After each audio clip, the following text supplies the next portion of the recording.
na nekk candidat moom lay neex mu bañ kaa nekk en tout cas li woon ni na peut-être ci nu mu ko dundee woon ba tey ñi ñu joxañ Bassirou Diomaye Faye loolu lan lay tekki tey. Alors pour rappel le président Sonko s'est présenté lors des élections législatives des députés. Sa candidature a été validée par le Conseil constitutionnel. Oui. Donc de facto, à partir du moment où le Conseil constitutionnel a validé sa candidature, je ne vois pas par quel artifice ñu mën ne dañuy bloquer sa candidature ou non. Donc il a parfaitement raison. Dorénavant, élection bu am fii Sénégal, à moins que lui il dit je suis pas partant. Mais tant qu'il le veut, il pourra participer à toutes les élections. Oui. Et kon mbir yi dafa leer ni amul dara lu ci lëndëm parce que ci gisit pour constater li fi xew yëpp dafa mel ni leneen ñu ngi koy togg même si su président waxee woon Ousmane Sonko na bu mu lorñe chaise bi na ko ne jàkk day liggéey pour ñu fal ko 2029 ci ay analyse mu mel ni mbir yi xaw na changé Ousmane Sonko su demee ba waxee nii ndax du yooyu noonu moom moo waral quand même mu wane ni amul sikki sàkk ci candidature am pour. Alors amul benn sikki sàkk c'est-à-dire moi je prends au mot parce que la parole donnée est sacrée chez nous. Président Diomaye moo wax lors d'une interview que il veut un premier ministre fort benn. Lors de cette même interview il a dit Ousmane Sonko na xool bu baax fauteuil bi na ko lorñi. Alors dans cette même interview il a dit que moom il a tout fait pendant 10 ans pour que le président Ousmane Sonko nekk président de la République. Alors président Ousmane Sonko démb nee na amul dara loo xam ne mën na ko interdire mën na ko tere mu nekk candidat aux prochaines élections quelles que soient les élections. Mais loolu c'est acté de part et d'autre, tout le monde est conscient de ça. Il ne peut pas y avoir d'artifice judiciaire pour ñeema bloquer candidature loolu mënatul am. parce que gis nga bam ko waxee ñi ngi naan nan la ko mën a waxee tax fii ñi valider candidature am déet gis nañ ne le conseil constitutionnel est là justice bi day mel ni moom moo yore levier yi ngir bokk wala bokk mais qui a validé kan moo validé sa candidature pour les élections législatives c'est le conseil constitutionnel. Est-ce que le conseil constitutionnel dina ko valider ba pare ñëwaat di dédiru c'est pas possible madame. Alors donc cet aspect-là c'est derrière nous les gens veulent nous divertir xam nañu fu baax fi mu jëm président Sonko tant qu'il le voudra il sera candidat à toutes les élections ici au Sénégal. te gëm ngeen ni président de la République mi ngi ci tànk yooyu ngir gunge ko ci.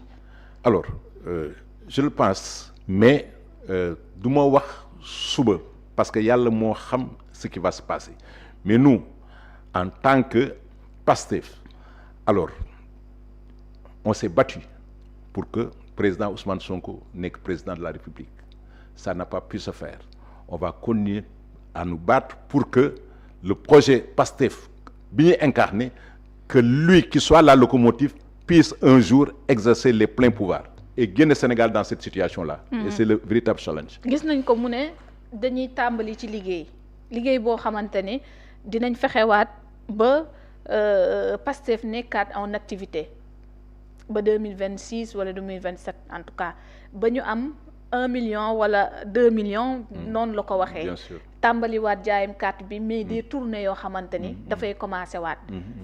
Pastef dañ koy dundalaat en quelque sorte su ma ko déggee et puis entre temps loolu itam lan lañ ci mën a tënk et puis li waraloon sax tekkaaral boobu depuis bi ñu jëlee nguur geeg léegi. waaw ce qui s'est passé c'est-à-dire c'était une situation assez inédite. On a le président du parti premier ministre le secrétaire général du parti président de la République il y a presque tout le staff du parti à des fonctions assez disons disparates ku nekk ñu ñëw nag fekk fii une situation qui nous a interpellés on est tombé des nues bi ñu gis situation Sénégal donc il fallait que nit ñi laxasaayu liggéey pour génne Sénégal ci situation bi ñu ko fekk et ça c'était un challenge excitant président Ousmane Sonko soo gisee tu le regardes di nga gis ne c'est quelqu'un qui a envie que le Sénégal se développe. di nga gis ne bon le poids des responsabilités sur ses épaules. Alors di nga gis nit koo xam ni il est marqué parce que tout simplement il se repose pas. Toute son énergie daf ko jël concentré ko pour que Sénégal jëm ci kanam. Alors donc durant cette phase le parti presque était relégué au second plan parce que il fallait sauver le Sénégal, il fallait sauver notre pays et nit ñi dañu laxasaayu liggéey pour que Sénégal jëm ci kanam. Maintenant am na benn embellie les choses, il y a tous les agrégats économiques budgétaires sont sur une très bonne trajectoire je dis. On a jugulé un peu l'inflation, le déficit on l'a cadré, bëggoon nañ ko yóbbu en fin d'année on a fait des projections sur 7,28%, 14 lañ ko fekkoon, léegi on est à 7,28. Au troisième trimestre notre rapport d'exécution budgétaire on était à 4, et quelques, à 4,82. Donc il y a un travail magnifique, un travail économique qui est en train de se faire, mais les gens n'en parlent pas. Bërki démb wàññi nañu les produits gaziers, pétrole et carburant beeg yooyu waaw. Les gens n'en parlent pas. C'est-à-dire tey dafa mel ni les gens ce qui les intéresse ce sont les faits divers. Au lieu que ñu poser les véritables problèmes économiques nan la ñuy xoolee pour que Sénégal génn. On a mis en place un plan de redressement économique et social. Alors le débat c'était est-ce que l'opposition mën nañu proposer un autre plan boo xam ni dina ñëw par rapport à la situation dañu génn ci affaire boobu. Mais non tey par exemple on abaisse les prix du gaz et du pétrole, les gens au lieu de dire mais bravo mais non c'est epsilon. du leen war la lu du ngeen war a ndamoo war a nen lii. Alors dañ koy ndamoo xam nga lu tax ñu koy ndamoo. lu tax parce que dañu ñëw fekk une situation catastrophique. Mënoon nañu yokk la chose la plus aisée moo doon ñu yokk les prix. Mais on l'a pas fait. Amul bi ñu toogee ba léegi amul benn prix boo xam ni yokk nañ ko et ça a été une très grande prouesse. Bi ñu toogee ba léegi amul benn prix des denrées des produits de consommation courante boo xam ne yokk nañ ko. mais dund gi cheroon na quand même. Alors c'est parce que voilà dañ fi fekk dund bu cher nit ñi fal ñu pour que ñu réduire dund boobu et ñoo ngi nekk di réduire dund boobu après lii dinañ gisaat yi yeneen yoo xam ne dañ ko gën a wàññi. On y travaille. Gis nga Sénégal ñun on va développer notre pays. Il est hors de question les autres se développent, ñun on parvient pas à nous développer. Qu'est-ce qui nous empêche de nous développer? Aujourd'hui on a des ressources humaines de qualité, on a des ressources naturelles, am nañu pétrole, am nañu gaz, am nañu zircon, on a tout ce qu'il faut, am nañu ndox, am nañu géej, am nañu suuf. Qu'est-ce qui nous reste pour nous développer? Donc c'est une volonté politique affirmée et cette volonté politique affirmée est incarnée par le président Ousmane Sonko. C'est lui la locomotive. Fi ñu yóbbu ñeme nañ fa xam nañu grâce à ces actes qu'il est en train de poser dañu génn Sénégal ci situation bi ñu nekk quoi. moo tax démb gis nañ détenu yu bëri taxaw ne candidature am la ñu soxla ngir mu dëggal ko démb gis nañu leen vous étiez présent là-bas. En tout cas li ñu fa gën a wax moom mooy nañu def justice. Ousmane Sonko tamit critiqué na benn parti ñenn ci magistrat yi jàpp ni ñooñee dañ leen war a raxas ngir tamit mbir yi soppeeku yàgg na ko wax. Répétition la lan lañ mën a jàppee tamit changement boobu su koy wax su fekkee nit levier yi peut-être nee na ki ko war a wax delloowaat nañ ko le président. waaw c'est-à-dire soo xoolee démb vous me donnez l'occasion de parler de l'événement d'hier. Oui. C'était pas le Premier ministre, c'était pas le chef de PASTEF qui était là-bas. C'est un frère d'armes qui aussi a vécu dans sa chair tous les brimades exercées par le régime sortant. Donc, autant il a été victime de la répression aveugle, inhumaine, que les gens ont mis sur les Sénégalais. C'est-à-dire, li ñu doon gis yeneen, disons les autres fois, c'est-à-dire, il y a le peuple qui trimait, il y a les leaders qui sont en dehors de tout ça. Le président sortant, il n'a jamais eu à subir autant de brimades. Ousmane Sonko amul depuis que le Sénégal est Sénégal, il n'y a pas un seul homme d'État boo xam ni il a subi autant que le président Sonko y en a pas un seul donc démb bi mu ñëwee toog ak ñoom c'était en tant que frère en tant que des gens avec qui j'ai partagé les brimades la situation de répression aveugle que le régime sortant a exercé sur nous. xanaa moo tax mu toog ci digg bi démb. Alors c'est-à-dire incarné mais bien sûr incarné à l'intérieur ne la ñun la c'est nous dans nous tey foofu y a pas président de la République non y a pas premier ministre y a pas chef de parti c'est-à-dire on est en frère parce que tey soo demee ci penc mi ngeen toog y a pas de différence et c'est ce leadership c'est cette carrure que incarne le président Sonko moom moo yéem nit ñi et ñun foofu la ñu bëgg a fekk des fois les élites ils regardent d'en haut les populations. Président Sonko a montré qu'il fait partie de la population. Mais bien sûr, il est à l'intérieur. xool leen ko mu toog ak gars yi. Mais ça c'est un geste fort, très fort. Ça veut dire que tey yëg nañu ñun un droit de vérité, mais aussi un droit de se dire la vérité. Quelle que soit la situation, on est solidaire. Ñii les gens qui ont subi les brimades du régime de Macky Sall, on ne doit jamais oublier. On ne doit jamais oublier les sacrifices. Parce que le président Ousmane Sonko, lui seul, il ne peut pas tout faire. Il a fallu que tout ñëpp laxasaayu pour arriver à ce point-là, quoi. Et certains ont payé un prix très fort. Am na ñoo xam ne ils ont perdu de leur vie. Moi, des fois, je suis étonné. Je me dis, mais est-ce que ñun on a encore cette faculté d'indignation? Le nombre de morts qu'il y a eu, le nombre de personnes qu'on a mis dans les geôles du régime passé, le nombre de victimes qui sont sorties traumatisées, qui souffrent de traumas aigus. Alors, c'est des Sénégalais, c'est pas des Guinéens, c'est pas des Maliens, ay Sénégalais de bon souche, bon teint, ñun ñuy ñëw d'une manière aveugle di ko dóor suñu population. Finalement, qui sommes-nous? On devait s'indigner. Parce que am na loo xam ne soo ko defee tu dois raser les murs. Tu dois raser les murs parce que sa population nga jël teg ko lu kenn musul teg population bi. Amul kenn koo xam ni Sénégal depuis qu'on est Sénégal depuis qu'on a pris notre indépendance ba léegi li ñuy fi teg Pastef amul benn régime bu ko mus a teg. Ça nous interpelle. Alors c'est pourquoi démb il y a eu cet événement de vérité.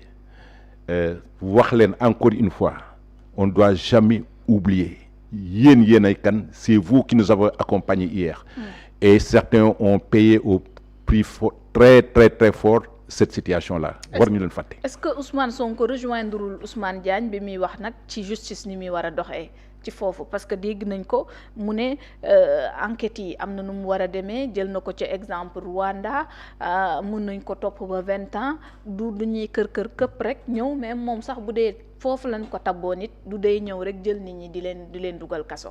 waaw c'est-à-dire dafa am loo xam ne ñun dañ ko dund alors on a dit plus jamais ça c'est-à-dire on était dans un pays de non-droit anormal on a dit plus jamais ça mënuñu nangu. li ñu nit ñi doon teg ñun ñu ñëw au pouvoir di ko teg nit ñi il y a quand même un minimum de respect qu'on doit aux gens maintenant le temps de la justice n'est pas le temps des hommes c'est vrai les gens aspirent à ce que la justice soit beaucoup plus rapide beaucoup plus speed maintenant il y a des contraintes le président Sonko démb il a donné l'exemple du Rwanda. Oui. Et jusqu'à présent, il y a des gens qui connaissent des gens un peu partout. La Côte d'Ivoire, quand ils sont sortis meurtriers des événements de Côte d'Ivoire, il a fallu du temps. Dans ces pays, c'est pas sur 1 an, 2 ans que nous avons réglé tous ces problèmes-là. Dans ces pays, ils ont été traduits à la Cour pénale internationale. Alors, ça veut dire que la volonté y est. Il faut avoir cette volonté-là. Il faut faire en sorte que justice soit rendue parce que démb on n'a pas plus tôt de justice et il l'a raffermi d'une manière très forte. La justice se fera mais pas dans un esprit de vengeance ni de haine ni de méchanceté suivant les normes édictées par la justice se fera. On duñu mus a fàtte les sacrifices incommensurables que les uns et les autres ont eu à faire ça duñ ko fàtte Et moi, je m'indigne à ce que certains disent oui, bon, on ferme la page, on passe déedéet. mais am na ñu wax itam ci ñoom ne amnistie bi abrogation bu ñu ko defee it mën naa régler mbir yi lan moo tax jëmuñu woon directement ci loolu. Alors, aujourd'hui, la situation est telle que on est en train d'explorer tous les voies et moyens mais lépp lu fekk dañ koy def encore une fois point central point nodal bi mooy c'est de rendre la justice. Il y a des faits d'amnistie qui se sont passés. Alors, ces faits d'amnistie qui se sont passés, la justice est en train de travailler de la meilleure des façons pour que de toute façon, ce que nous avons promis au Sénégal, parce que ñun dañ ne leen li fi amoon bu mu fi amati na woon ni même su fekkee par extraordinaire un autre régime revenait au Sénégal li fi amoon dootuñu ko fi defati c'est fini ça.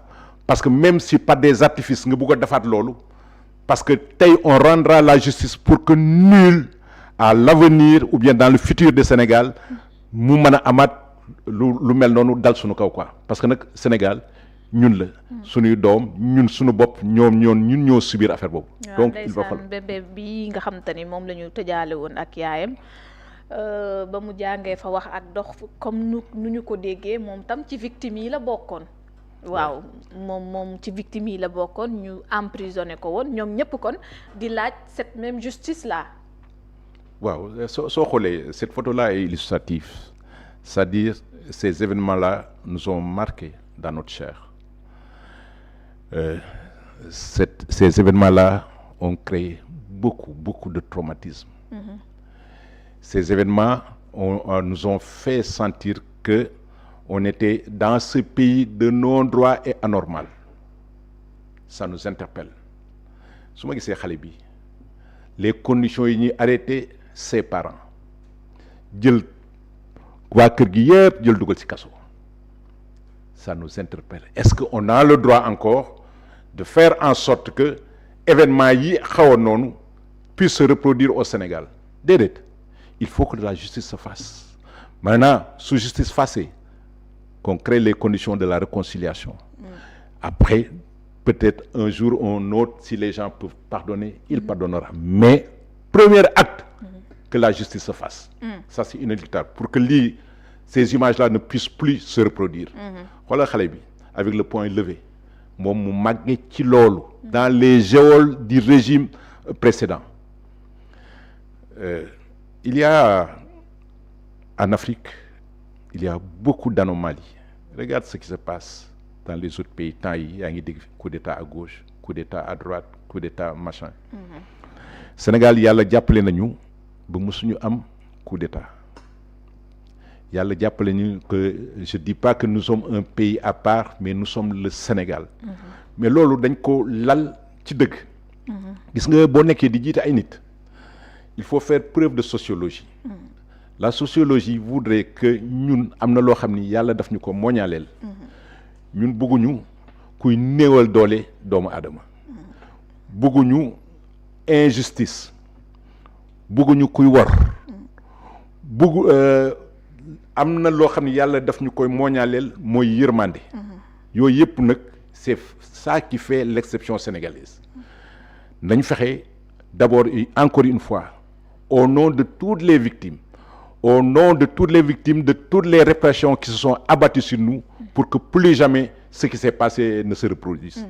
Alors yow nga nekk ci beneen axe boo xamante ni moom ngay indilee jàppandal projet bi maanaam nga nekk ci au niveau social def nga ko ci détenu mais yaa ngi koy def ci beneen façon mun nga ci ñëwaat. waaw mais soo xoolee même détenu durant les années où c'était tellement difficile. Pastef n'a jamais au grand jamais laissé les détenus. Pastef jënd na ordonnance Pastef créé na ay à chaque fois que besoin se faisait sentir Pastef ñëw na taxaw musuñu bàyyi qui que ce soit. On a été toujours à côté de nos détenus et c'est cet élan de solidarité bi ñu ñëwee au pouvoir on a dit actuellement ñoo ngi nekk au pouvoir ma ngi Pastef en tant que structure on a fait énormément de choses. On est allé voir les gens qui ont besoin de notre aide, de notre soutien. le soutien n'est pas tout le temps économique, mais des fois le soutien il peut être moral. Dans cet aspect, ce que nous avons fait au sein de Magui Pastef, dañu jóg ñu xool ne déjà à partir de 50 ans mag ñi leur problème majeur c'est des problèmes de santé. Nous avons créé un panel dédié uniquement aux problèmes de santé. Notre réflexion moo doon nan la ñuy apporter notre soutien, nan la ñuy fexe ba mag ñi fagaru améliorer la qualité de leur santé. Ñu dem seeti ji certains professeurs, certains docteurs. Alors nous apportons des soins de santé gratuits. Et je sais que sur l'arc d'une année, il y a plus de 1000 Magui Pastef qu'on a eu à faire bénéficier des soins médicaux de santé gratuits, notamment dans le domaine ophtalmologique. jàpp nañu bërki démb la ñu jógee Diourbel. On s'apprête à aller à Dara avec des ONG, avec le ministère de la santé, faire en sorte que en tout cas Magui Pastef lépp loo xam ni mën nañ ko dañ ko def. On a eu à faire des évacuations sur le Maroc. Des gens yoo xam ni qui étaient dans des conditions ñun ñu jël laxasaayu fexe ba trouver des mécanismes pour les faire évacuer. Et chaque 15 jours, grâce à notre panel, on appelle régulièrement nit ñi dinañu ñëw, les professeurs, les médecins dinañu ñëw, et qui font un peu sur des thématiques variées, xool nan la ñuy améliorer la santé des uns et des autres. On était dans cette phase de prévention, c'est-à-dire fagaru. Tey avec la couverture sanitaire universelle, il y a des cartes pour la prise en charge des mag que nous sommes en train d'instrumenter un peu partout à travers le Sénégal. Et ça, c'est la contribution de Magui Pastef. On ne peut pas croiser les bras.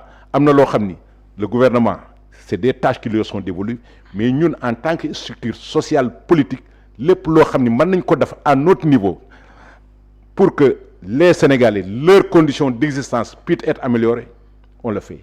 Mais yemul ñu foofu.